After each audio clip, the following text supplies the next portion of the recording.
What's up, guys? Me, Drew, back in another video, and today I'm going to be teaching you how to draft from the 12 spot in the 12-team league here on Sleeper. Obviously, each platform is going to be different where the players get drafted, but hopefully, even if you get the 12 spot, it is possible to win. I have won actually with the 12 spot, and I've got a second or at least top 4 a bunch of times. So here we have some choices to make. If we want to go running back, we have Jahmyr Gibbs or Kyren Williams or Travis Etienne. Wide receivers, Garrett Wilson. I'm banking that Aaron Rodgers is not going to get hurt this year. So, I mean, we're going to go with we're going with Garrett Wilson. Then under 2-1 spot, we want to go for a running back here, especially in a league like this. Jahmyr Gibbs is hurt, but he shares the backfield, right? Travis Etienne does not share the backfield, and I think they have a pretty easy schedule this year. Miami. Actually, do they? Indiana, Tennessee, Las Vegas, the Jets. This is decent. Derrick Henry is good, but he's just older, so I'm not really about that. Travis Etienne last year finishes the RB3, and I would take Travis Etienne over Kyren Williams and Jahmyr Gibbs. Kyren has Blake Corum, so I'm going to take Travis Etienne at the 2-1. So look at our roster right now. We have Travis Etienne and Garrett Wilson. Hopefully, the next time we get I'm able to get another wide receiver, someone like a Malik Neighbors or DK Metcalf.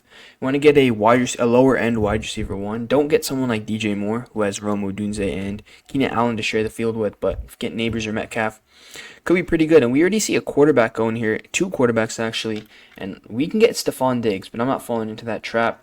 Since we have 2 picks, might as well go for a running back. The real question is, do we want someone like Kenneth Walker? Or do we want James Cook? Joe Mixon has Dameon Pierce in his backfield, so I don't want to draft him. Rashad White was good, but he didn't even have 1,000 rushing yards last year. I mean, none of these guys did. But Kenneth Walker finishes the RB16 last year. Rashad White, the RB8. Rashad White does have that receiving upside, I guess you could say. So does James Cook, though. I honestly think that James Cook might be used more this year with, no Stephon Diggs. I'm going to take James Cook at the 312. The 4-1, I want to go for another receiver here, and then next round we'll go for a quarterback. Stephon Diggs, Malik Neighbors, and DK Metcalf. Last year, DK Metcalf had 1,080 receiving yards and 8 touchdowns. I don't know how they have stats for Malik Neighbors. Are these like college stats or something? Don't know, but whatever. They put him over Metcalf for some reason. They also put Cooper Kupp under here, who also had 1,073 last year. But I think Metcalf is probably the best option here over Neighbors and over this, because although they have Lockett and JSN, last year he did pretty well. I mean, he had some low weeks. No, he didn't. He didn't really have any low weeks. He had 11.5. I think this is a PPR league, though. Should be half, but he had 11.5. I mean, we could just calculate it, right? 8.6. Yeah. I mean, Metcalf's probably the best pick. Malik Neighbors is also a good pick, but I mean, look at his projected in his PPR. It's just... yeah, 11-8. I mean, I don't want to trust Daniel Jones, but let me look at the Giants depth chart real quick, because don't they have Drew Lock? They do have Drew Lock, and I'd start Drew Lock honestly. So Malik Neighbors or DK Metcalf. I'm gonna go DK, but if you want to go Malik Neighbors because he's like the sole cut wide receiver one, you can. Obviously in Seattle there's JSN and Lockett.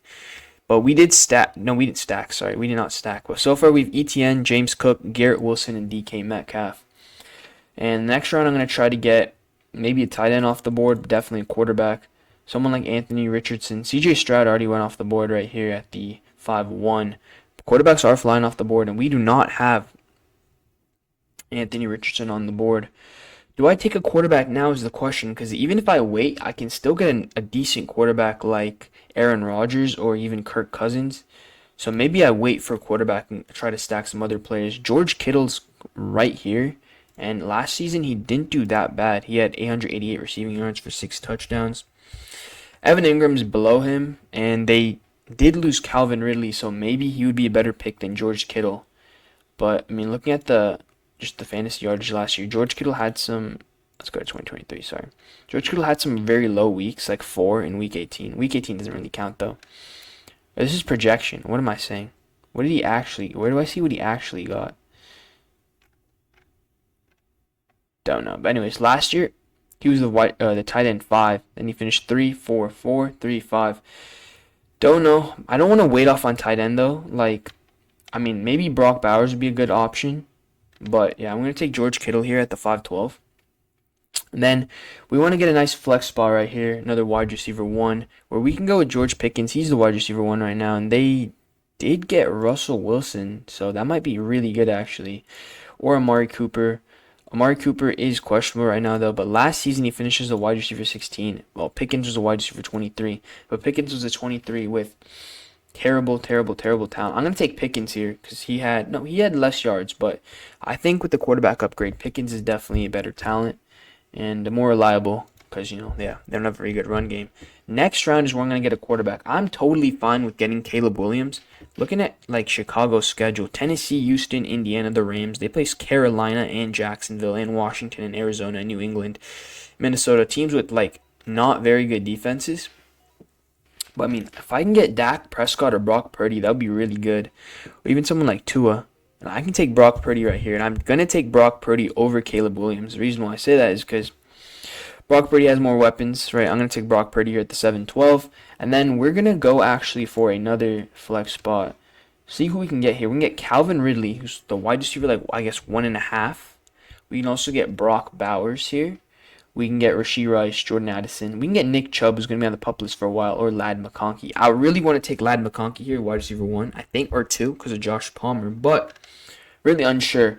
The thing with Brock Bowers, if this was an actual league with actual people, I might take Brock Bowers here because he could be a good starting option. And if someone else needs a tight end later, you have a trade option. But I think I don't want to take Rashee Rice. And Calvin Ridley finishes the wide receiver 17 last year. Rashee Rice as the 27. Addison finishes the 19. But Jefferson's probably going to be healthy this year. Hollywood Brown, yeah, you take Ridley here. You definitely take Ridley. But I don't want to take Ridley. So, yeah, I would take McConkey there, but that's just me. Let me know what you guys think about that, if you would take Ridley or not. Or not Ridley, McConkey or not, because he is technically, I guess, the wide receiver 1, right? Josh Palmer is there, but he's like the new rookie coming in. Or I could have taken Keon Coleman. But, I mean, they have Dalton Kincaid, so I guess that makes sense. So we're going to take... I don't need to draft a defense for a while, and it's our pick right now, and we have trash. We literally have trash on the field right now. We have Ezekiel Elliott, TJ Hawkinson, Gus Edwards, Trey Benson. I don't even know who this is. I do not know who this is. He's a rookie. Okay, that makes sense why I don't know who that is. But we have Romeo Doubs. Why is he going so low? We have Tyler Lockett. I don't want to stack him with DK, though. It's, like, weird. I had Adonai Mitchell. Okay. But I honestly think the best pick here is Courtland Sutton. I mean, he is the wide receiver 1 in Denver, right? So I think that's the best pick. Our next pick, though, I just realized I could have waited and got Tua, because last year Tua finishes the QB9, versus Brock Purdy finished QB6. All right, that's decent then. Or I could have waited for Jaden Daniels. So if you don't need to take a quarterback, don't take a quarterback. Obviously, it depends on your league. If you have multiple flex spots or 3 wide receivers or 2 tight ends or something like that, definitely go for the players. But who do I want here? I honestly thinking of, I don't know about Jerome Ford. He did do well last year when he got his chance, and that started when was the injury? I don't remember when the injury was. This is his projection, right? But what is it? What did he actually get? I think it's... I don't know how to read Sleeper, but I don't use Sleeper, but whatever. Adonai Mitchell, Romeo Doubs, Blake Corum. I'm going to take Adonai Mitchell in case he gets the thing over Pittman. That might have been a bad pick there. I have too many receivers. I have 3 receivers off my bench, so I need to look for a running back now. And Rico Dowdle's actually a good pick. Hopefully he falls to me. I don't know if he will, because I actually think he might be the RB1 in the Cowboys depth chart. Because they lost Pollard, and yeah, the RB1 is... Oh no, he's the RB2. Ezekiel Elliott is some reason the RB1. But that's just kind of interesting to me. And I'm going to take Rico Dowdle here, because if he is anything like Tony Pollard was 2 years ago, that would be really good.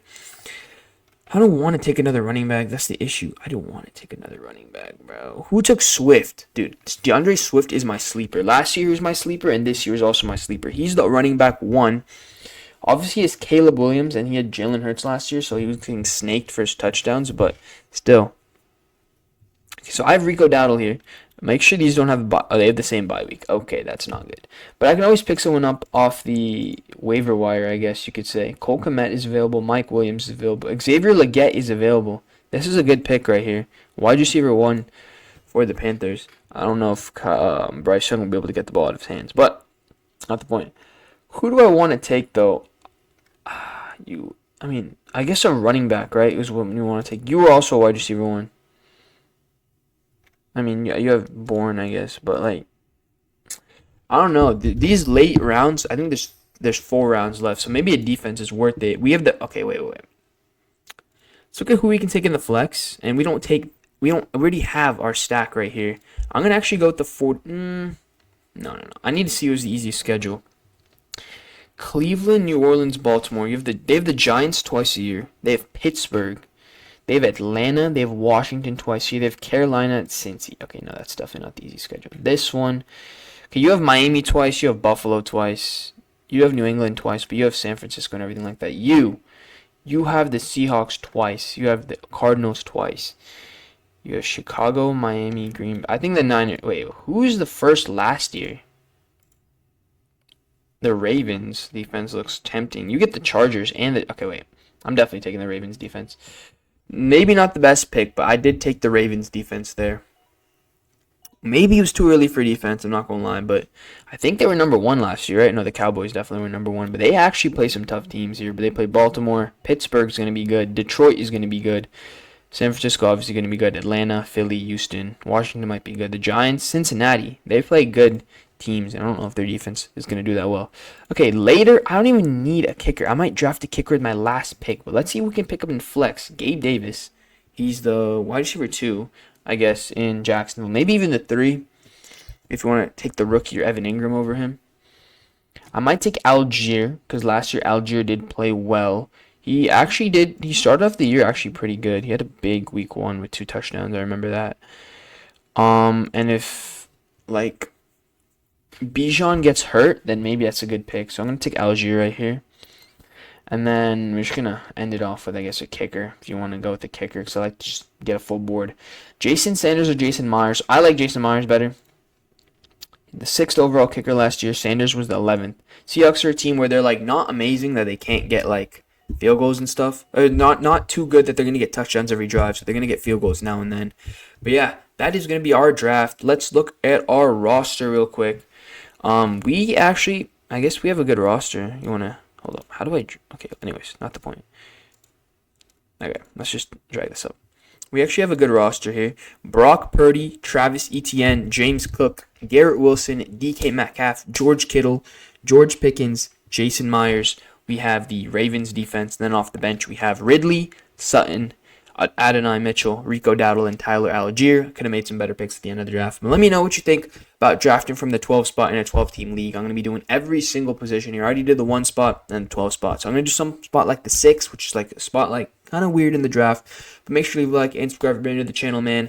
Let me know what pick you would have made. And would you have taken Garrett Wilson with your first pick, or would you have taken someone else? Make sure you leave a like and subscribe. At the end of the day, it's me. We out. Peace.